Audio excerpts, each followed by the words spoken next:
Assalamualaikum, halo Sobat Religi. Selamat datang di Ruang Ring Si Cepot. Saran informasi cerdas, elegan, praktis, orisinil, dan tepat. Podcast kebanggaan Kantor Kementerian Agama Kabupaten Bogor. Marhaban ya Ramadan. Alhamdulillah kita bisa bertemu lagi dengan Ramadan 1447 Hijriah.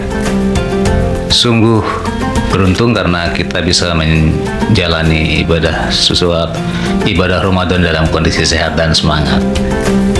Agar Ramadan kita penuh dengan nilai-nilai hikmah, kultum bersama Si Cepot hadir setiap hari menemani Sobat Religi menjelang buka puasa. Untuk itu jangan lupa untuk subscribe dan like berbagai konten selama di bulan Ramadan ini. Sobat Religi, ibu merupakan madrasah penting dalam keluarga dan madrasah pertama yang diharapkan dapat mendidik anak-anak dengan akhlak, kompetensi, dan karakter positif. Kabar baiknya adalah Ramadan dapat menjadi momen untuk melatih karakter positif bagi anak-anak kita. Saat ini telah hadir alhamdulillah bersama kita Ustazah Elvi Anita Afandi. Beliau penyuluh agama Islam yang insya Allah akan menyampaikan kultum berjudul Bagaimana Peran Ibu Melatih Karakter Anak pastinya di saat Ramadan. Mari kita simak. Selalu ketemu kita ya, Alhamdulillah. Bismillahirrahmanirrahim. Assalamualaikum warahmatullahi wabarakatuh. Waalaikumsalam. Alhamdulillahirabbil alamin. Allahumma sholli ala sayyidina Muhammad wa ala alihi wa sahbihi ajma'in. Amma ba'du. Seperti yang disampaikan oleh Pak Hasan tadi, bahwa materi kita berkaitan dengan ibu, ya, bagaimana membangun karakter yang baik pada bulan suci Ramadan ini. Nah, jadi Pak Hasan, yang perlu kita awali dulu, kita mesti satu frame dulu nih terkait apa itu karakter, ya. Jadi karakter ini adalah sifat yang menetap di dalam jiwa seseorang, atau katakanlah akhlak yang memang sudah tumbuh dan menetap di dalam diri seseorang. Nah, dalam khazanah ilmu keislaman, itu karakter itu sangat dekat atau paling dekat justru dengan akhlak. Nah, jadi seperti itu. Nah, Imam Al-Ghazali sendiri itu mendefinisikan akhlak itu sebagai sifat yang mengakar, sifat yang mendasar pada diri seseorang, yang darinya itu melahirkan perbuatan-perbuatan dengan sangat mudah, tanpa perlu adanya pemikiran, tanpa juga perlu adanya pertimbangan-pertimbangan. Jadi bisa ditegaskan di situ bahwasanya kalau begitu akhlak atau karakter itu adalah bukan sesuatu atau perbuatan yang bersifat sesaat, tetapi dia adalah sikap batin yang menetap dan berkembang. Nah, sampai-sampai kemudian orang itu melakukan suatu kebaikan itu secara otomatis, tidak perlu dipaksa, tidak perlu didorong-dorong, bahkan tidak perlu berpikir juga. Nah, Imam Al-Ghazali juga menyampaikan bahwasanya akhlak itu bisa dilatih, ya, bisa dilatih, artinya bisa dibentuk. Jadi kita tuh kabar baiknya adalah jangan berpikir bahwasanya kalau begitu akhlak itu harus dari sononya ya, kalau begitu ada orang yang baik atau tidak baik itu dari sononya. Tidak. Imam Al-Ghazali dalam Al-Ihya Ulumuddin pada jilid ketiga itu menyebutkan bahwa akhlak itu bisa dibentuk, bisa dilatih melalui apa? Itu melalui pembiasaan atau habituasi. Begitu Pak Hasan. Nah, habituasi inilah yang menjadi menjadi sangat relate dengan apa yang disebut pada bulan ini, Ramadan ini. Apa hubungannya dengan Ramadan terkait dengan habituasi itu? Ada 3 hal penting ya terkait dengan Ramadan ini Pak Hasan.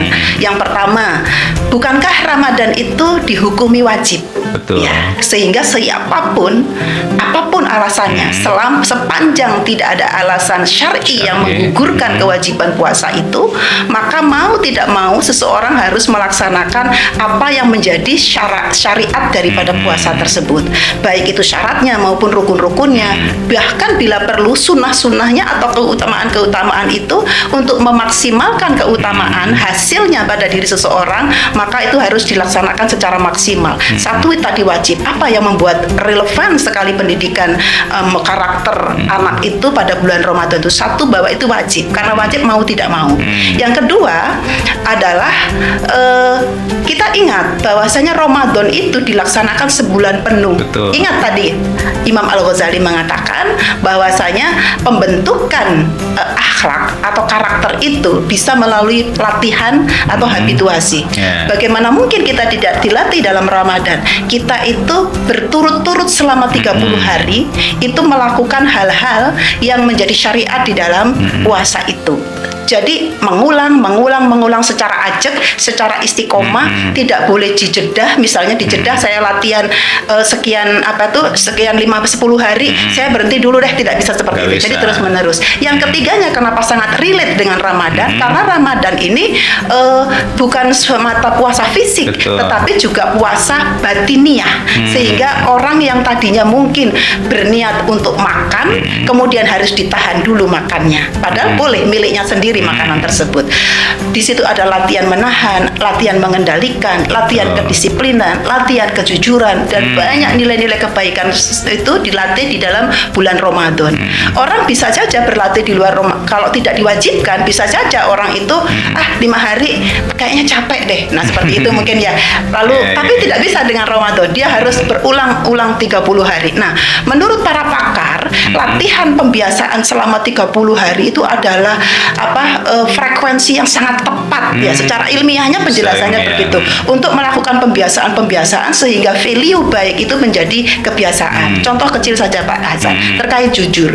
Jujur itu bisa dibawakan orang atau dilakukan orang beberapa saat saja. Misalnya hari ini jujur, sekarang jujur, tapi dengan momen Ramadan itu karena tidak hanya fisiknya yang berpuasa, tetapi batinnya juga puasa, mulutnya berpuasa, memilih ini jujur apa tidak dan seterusnya, sehingga dia melatih ini secara ajak ya. Oh iya, aku kan puasa, aku tidak boleh berbohong. Besoknya lagi juga tuh, oh iya, aku punya kesempatan sebetulnya, tapi aku nggak mau berbohong. Besoknya lagi dia mau curang untuk keuntungan pribadinya. Kalau aku bohong padahal aku bisa seperti ini, bisa memiliki keuntungan begini. Nah, selalu diulang-ulang, tidak jadi.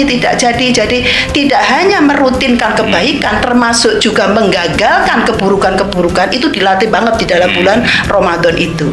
Yang berikutnya Pak Hasan, sesuai dengan tema tadi, dan kenapa harus ibu?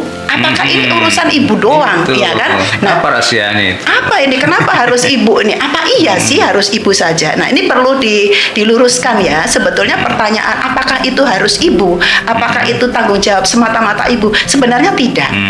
Yang tepat adalah terkait dengan anak-anak, membantu karakter anak, membangun karakter anak, itu adalah tanggung jawab semua orang dewasa yang ada di sekeliling anak.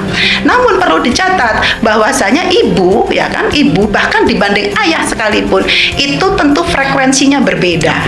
Itu sudah menjadi kebiasaan, kelaziman ya, bahwasanya ada mungkin ibu yang lebih sibuk misalnya, itu adalah sebuah exception.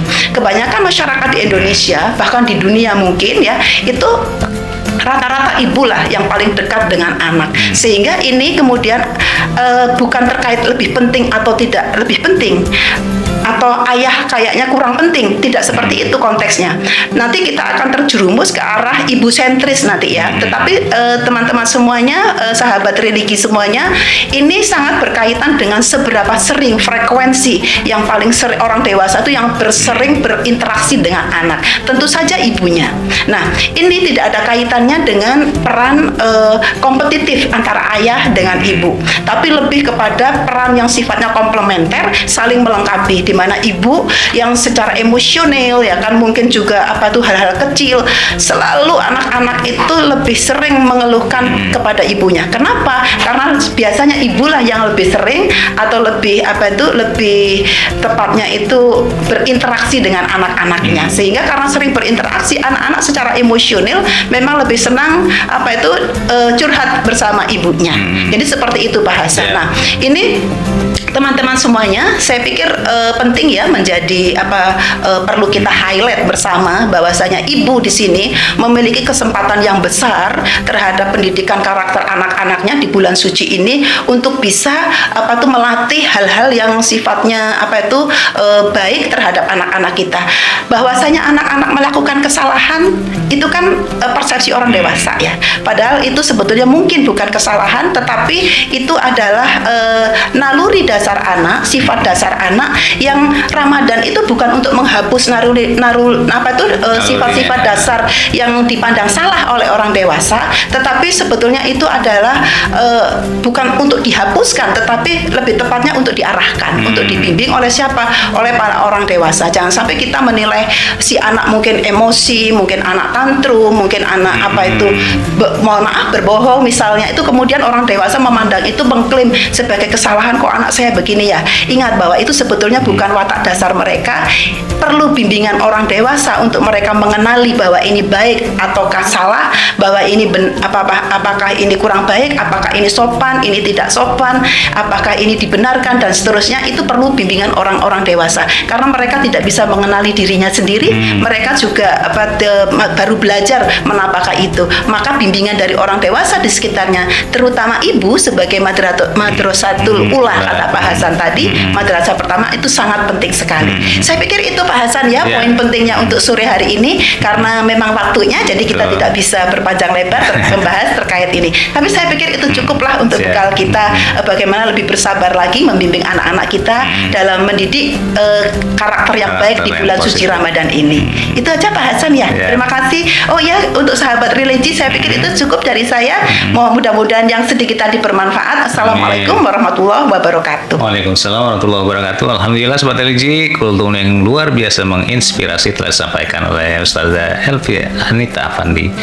Bagi para ibu dan orang tua di luar sana, semoga keistiqomahan dalam mendidik anak saat Ramadan itu bisa menjadikan anak-anak kita menjadi generasi yang berakhlak, berbakti kepada orang tua, dan bermanfaat bagi bangsa dan agama.